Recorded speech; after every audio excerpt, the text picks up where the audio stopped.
I'm Craig Kenneth, a relationship coach and a psychotherapist. Every relationship is different and every breakup is different. Work with me and you'll get professional help on your situation. And if you're in no contact, focused on personal growth, my workbook series, The Knowledge, will help you make changes like you've never made before. Available now at AskCraig.net.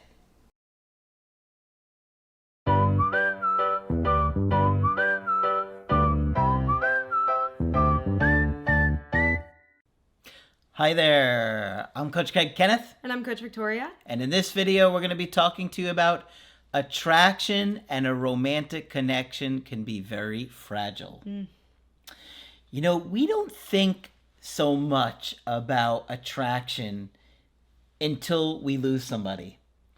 But attractive behaviors are absolutely critical to having a strong connection with somebody.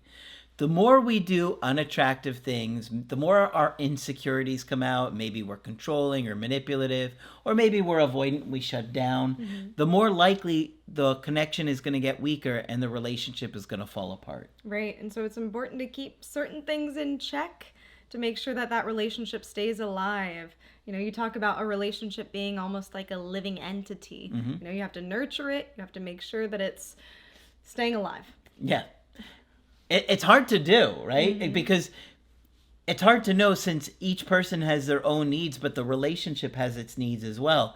And sometimes it's tough to find that balance, especially when one or both people are struggling with their own attachment traumas and maybe they are unreasonable to their partner or their partner feels like they're being unreasonable with them. And it leads to fighting and arguing and hurt and disappointment. So it's so important that you are always mindful of how you're showing up in a relationship. The more that you exhibit patient, secure, confident, loving behaviors, the more likely the relationship is going to stay strong for years to come. Okay? So today I've got an email coaching that we're going to get into, but I got a quick little email from somebody who had a disturbance in the force, as we always put it, right? Because when you're going through the breakup, it's so hard to think that your situation will ever be the one that turns around. But literally every single person feels like that. They're like, mine's the one that's never going to turn around. I'm going to never hear from my ex. But time and time again, people think they're the one that won't hear from their ex, and they do. So please don't let your ex's current level of interest affect your motivation level. Always stay motivated regardless of what you think is going to happen, because life is always filled with surprises. Exactly. Right? So I got this quick little email here that said, Craig, man, I got to tell you, you are so right, man. After a 5-year relationship that didn't work out, on and off, finally completely left my ex alone about 1.5 years ago. And it took a long time to come around to dating again. Now, I've been talking to this new girl for about 6 weeks, and I'm crazy about her. And just like you said, here comes my ex hitting me up out of nowhere. How do they know? It's like a force of nature. It's true. It is so crazy. And I'm going to keep this G-rated. Okay. But I had someone say something really funny to me the other day in a call. How do I keep this G-rated? Let's just say he had been broken up from his ex for a while, hadn't heard from her in a while. And the minute he started to be intimate with another woman, his ex texted him. Oh my goodness. Literally, imagine, and you can use your imagination, as soon as it was taking place, wow, he was getting a text message. He was like, I couldn't believe it. I'm like, you can't make this stuff up. No, it's so wild when it happens. Oh, man. So what we're trying to say is you never know what's going to happen with your ex. Always do the work. try and let them go the best that you can, but also try and prepare, and you'll be surprised what happens. But when it's like you're waiting by the phone and you're not letting go, it's like the universe is like teaching us a lesson, like, oh no, you're not ready yet. And success can come in many different forms, right? So he's crazy about this other girl, right? Now he's hearing back from his ex. I'm sure he feels a lot differently about that text message now than he would have when he was sitting by the phone waiting. Yeah. Right? So success can look many different ways. When we're right after a breakup, we are very narrow-minded on what we want and what success looks like, but we try to broaden your definition of that and what a happy future, a happy relationship for you could look like. So true, because how many times do you hear people say, if I don't get my ex back, I'm not a success story. No, do not look at it like that. That's like saying you want a career as a lawyer, but the law firm that you want to work for won't hire you. Well, what about so you're not going to be successful if all these other law firms want you? Doesn't sound like a loss to me. Right? Okay, so let's get into this email coaching. This is from a woman and a guy that are both in their late 30s, and it sounds like they were together for about 3 or 4 months because they were talking for a little bit before they started dating. She said that they broke up a little bit more than 6 months ago and in no contact for a lot of that time. He broke up with me. We got into a drunk fight. He was screaming at me. I started the fight, and I told him I was upset with my dad. But I was also upset with things in the relationship, like how I had to change my schedule for when he got his kids, and I just wasn't used to it. Okay, so we're talking about behaviors are important for attraction. And I could see from a situation like this, when you're a dad, it sounds like he's a single dad, you have to make your kids a priority. You want a woman that understands that and, realizes you got to put those kids first in a lot of ways. They're children, their needs come first. But if you get upset, you lash out, you're hurt and you're angry, a guy's going to be fed up with that pretty quick. Just like a woman would be too. Right. So these are going to be seen as unattractive behaviors that are going to turn him off. Well, and it also seems like under the influence, maybe some of those inhibitions weren't there. And it sounded like she used a different excuse for what she was really upset about versus saying what she was actually upset about. And so that just makes things a little bit more confusing here. I know she probably didn't want to make it sound like she was selfish or that she didn't care about the kids, but I wonder if there could have been a sober-minded conversation just about her feelings. And something that's super powerful is, you did nothing wrong. These are the ways that I'm feeling right now. Just to reaffirm, it's not wrong of him. In fact, it's probably the right thing for him to prioritize his children's schedule. And for her to be feeling some sort of way isn't wrong or right. It just is. But you have to be mindful of how you show up and approach the situation, right? Okay. He didn't want more kids, and at first I was okay with it, but then I started to get anxious about kids that aren't mine, and how I have to bend over backwards for that and never have a kid of my own. Okay, so there feels like there's some anger in there. Resentment. And yet these are kids that came along before her, obviously, and yet, if you're this dad and you're feeling like she's upset about kids and now he's not sure if he wants to have kids and you're angry about that, he's kind of like going to be a bit weary, I think. He's going to be like, okay, this feels like it's going to lead to some arguments. Right, and I'm wondering just about that phrase, I have to bend over backwards. So I wonder what her expectations are with his children, if she's expected to automatically be like the mom here in this case, or like a stepmom kind of figure already, if she's feeling overwhelmed by that, what exactly she's expected to do. And if she actually has to bend over backwards, not literally, but just in the amount of effort she has to put in, or if she feels obligated to do that to show him that she cares about his children. I'm just curious more about what her responsibilities are there. Well, it seems like she's angry that she had to change her schedule, right? That's part of what she said here. Okay. She says, I'm unsure if I want kids. He's always talking about his ex. She was always calling. Well, I'm not sure what kind of boundaries he may or may not have with the ex. Obviously, if you have kids with somebody, you got to have some kind of adult communication going on there for the sake of the kids and making sure that they're getting proper parenting. Right. But I don't know. Now, if you got a lot of hurt and you're insecure, maybe you're going to be afraid that they're going to leave you for that other person. Or maybe there are some boundaries that are being crossed, Sure. right? Maybe it's more than a co-parenting relationship. There might even be codependency within co-parents, believe it or not. Yeah. So I'm curious about how that whole dynamic is working. He had a daughter, and my abandonment daddy issues came out. Like he will always love his daughter more than me. It hurts to hear. But yeah. It hurts to hear, but that's the truth. I'm sorry. If you're a parent, you're going to love your kids more than anybody else. You're going to love them more than your own parents. That's just what happens when you're a parent. You shouldn't try and compare yourself. Yeah. Right? But if you're insecure and you don't feel good about yourself, you're not going to understand that. You're going to be hurt by that. Yeah. Yeah.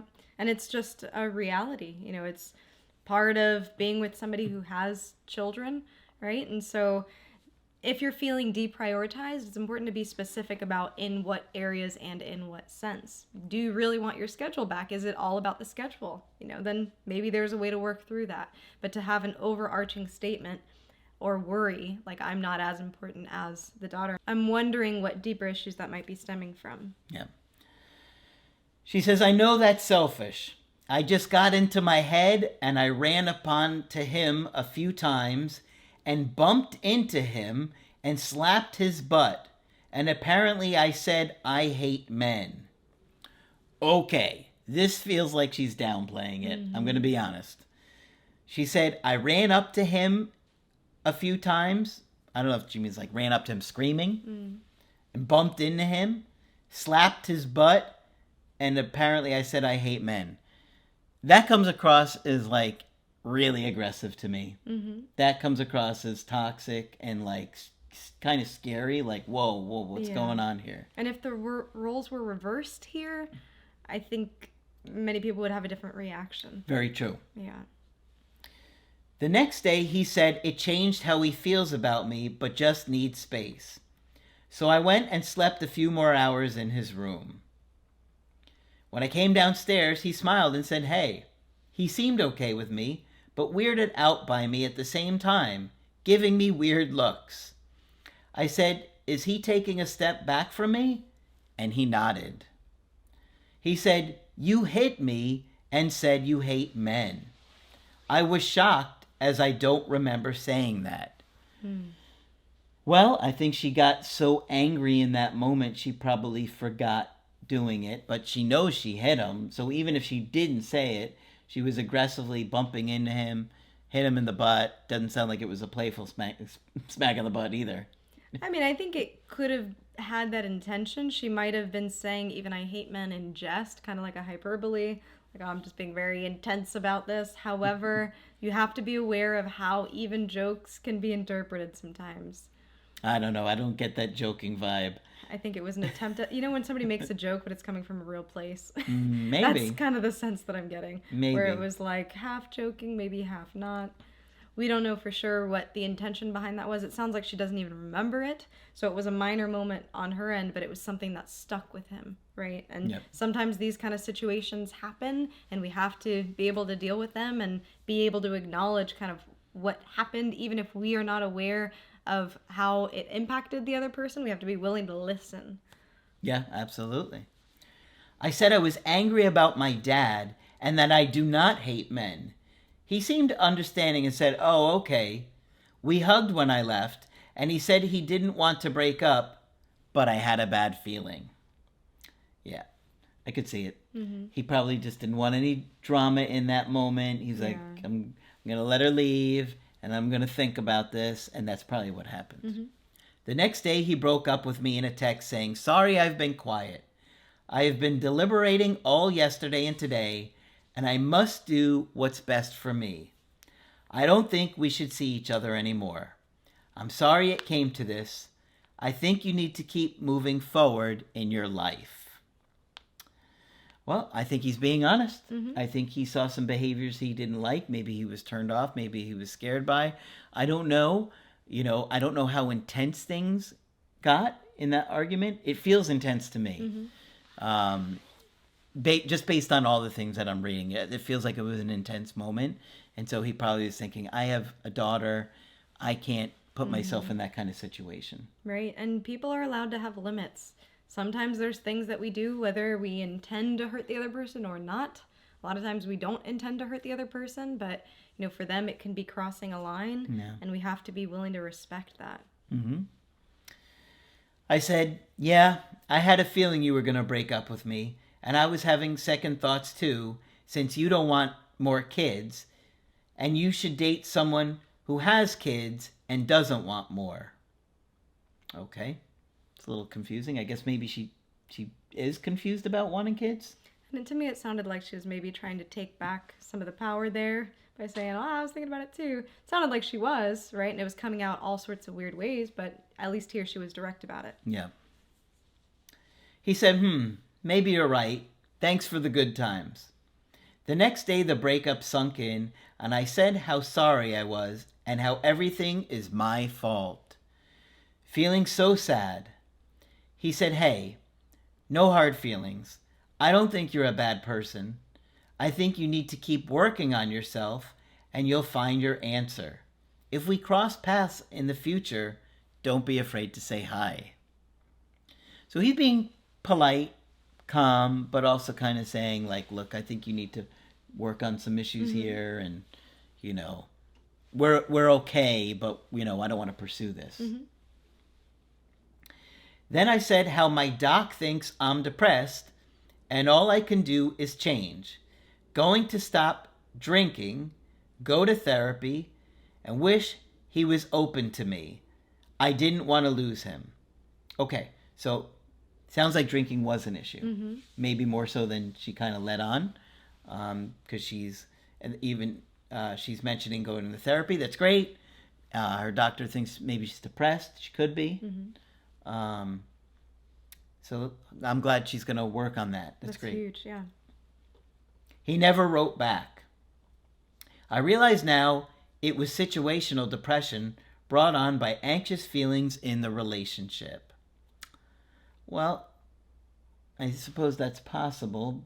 I get the feeling that these issues stem from before that, with the intensity of it. It doesn't feel like this is a reaction to anxiety in the relationship. This feels like more like anger and resentment from her childhood, maybe towards dad, right, and it's coming out with him. And the intensity and severity of it might be situational, right? But I wonder what was driving some of that urge to drink or urge to say things kind of frivolously under the influence. So I also wonder if there's something deeper there. It might be worse now because she's dealing with a breakup, and a breakup can trigger a bunch of things from her past and childhood wounds. However, I wonder what's underlying. Yep. Hours later, I saw he blocked me on Facebook, and he even got his ex-wife to block me. I drunkenly told him I crept on her page. Okay, so in that moment, I guess he felt like he needed to protect or wanted to protect the ex-wife from her looking and seeing what he's doing.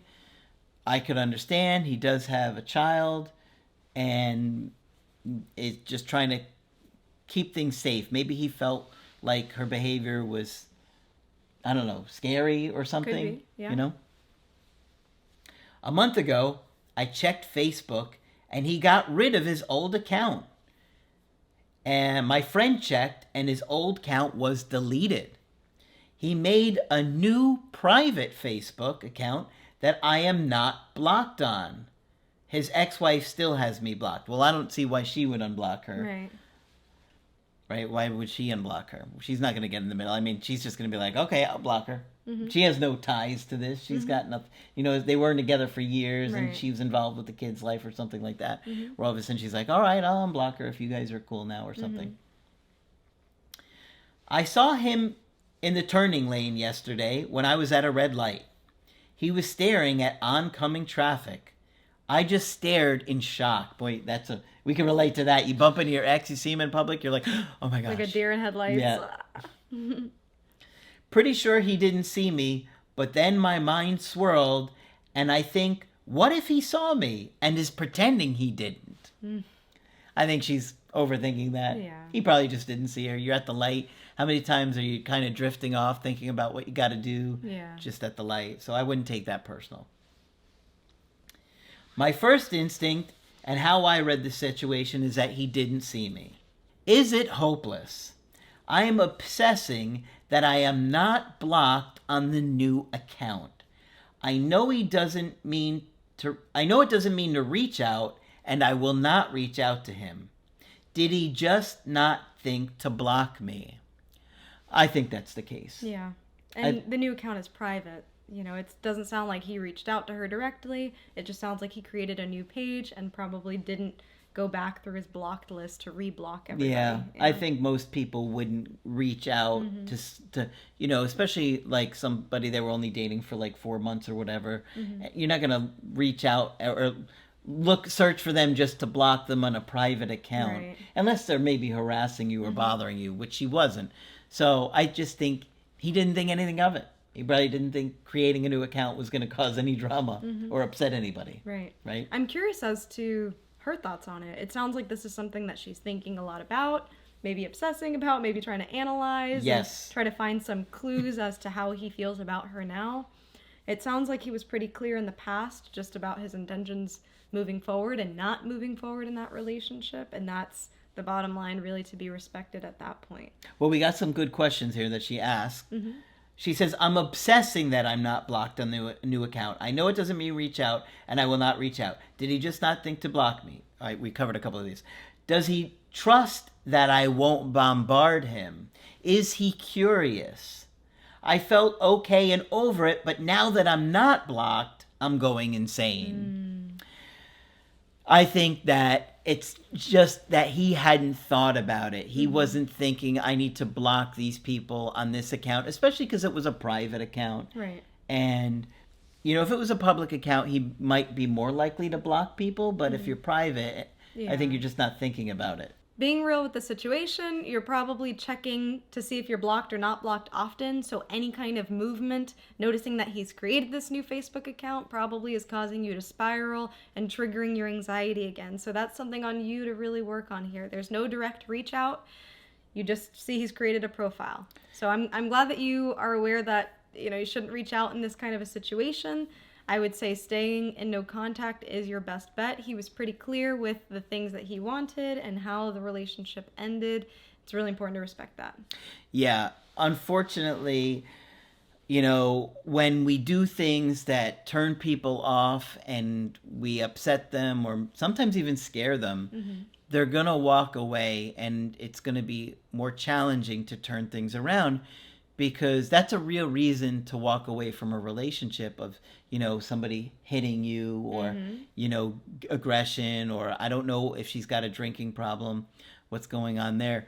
But, especially when you're a dad and you're like, I need to find somebody that I can really trust to be around my kids and they're doing untrustworthy behavior, you're going to be more likely to cut those people out of your life. Right. He hasn't done anything to show any interest here. The only thing he did was create a new private account. He didn't unblock her. That would be a different thing. He didn't make any effort, obviously, to reconnect. That would obviously be different. So I would just look at it like he still has me blocked. Okay, just kind of mentally look at it as I'm still blocked, and he'll reach out, he'll connect with me, he'll add me as a friend if he wants to pursue something here. We have to be accountable for our behavior. Attraction is very fragile. When we do certain things in a relationship, people are going to be likely to leave and walk away. And, we don't know how intense it was. We don't know how severe it got because there weren't a lot of details. But I did get the sense that maybe it was being minimized a bit. And maybe she was drinking at the time, so she doesn't remember some of it. Yeah. But always focus on being as attractive as to your partner as you can, and meaning think about how they feel, think about how you're showing up, think about emotional self-control and confidence, because that is extremely attractive. Right, and not to say that you can't be vulnerable, but even in the ways that you're vulnerable, not that you have to micromanage everything you do or say, but learning these skills, it becomes a lot more natural to express your emotions in a way that isn't attacking, that isn't confrontational, or, puts the other person in this defensive kind of mode. Yeah. And so that's my hope for her. I would also say, think about what you really want here. You had said in that message response that you too were considering, is this the right relationship for me? Maybe in a relationship you do want to feel prioritized, right? So perhaps dating somebody with a child, there's going to be a different dynamic there, and that's something that you should consider. Yeah, maybe you don't want to date someone with kids. So you have to think about your own needs and how you want to be prioritized. Obviously, if someone has children, you're not going to be their top priority, unfortunately. Some people might be able to do that, prioritize their partner above their kids, right? But it's not easy to do because, especially like this is a short-term relationship. It's not like they were together for 5 years and they were about to get married. That's different than we dated for 4 months, right? I'm obviously going to love my kids more than somebody that I've been dating for, 4 months. That would be insane. Right. I'm sorry, but I mean, even 5 years, some could argue. Yeah, no, right? for sure. Even 10 years. Yeah, of course. But I'm just saying, to be such a short relationship, and to be thinking that you're going to be prioritized over them, it's just not realistic. Okay, and I just don't think it's fair. It's tough though. But if you don't want to be in that situation, don't put yourself in that situation, right? Okay, but I am glad to see that she's focusing on personal growth. She's in therapy. It sounds like she's getting off the alcohol. It sounds like she's being evaluated by a psychiatrist. So all good things in her future. And hopefully she learns from this, works through her quote-unquote daddy issues, as she puts it. Okay. That's as she put it. And she gets on to a good track where she feels good about herself. That's our hope. I think this one is probably less likely to turn around because of how things played out, how short it was, how intense it got. But who knows? He could reach out one day, or they could bump into each other or something, and all of a sudden it strikes up a conversation. You never know. Right. Okay, so hopefully you found this one helpful. Of course, if you want to get our help personally, you could do that on my website, askcraig.net. I do email coaching, and I do Zoom. Coach Victoria is also available for Zoom coaching. I'll be here. Just click on her name at the top of the website to schedule with her. But that's it for this video. I'm Coach Craig Kenneth. And I'm Coach Victoria. And we will talk to you soon.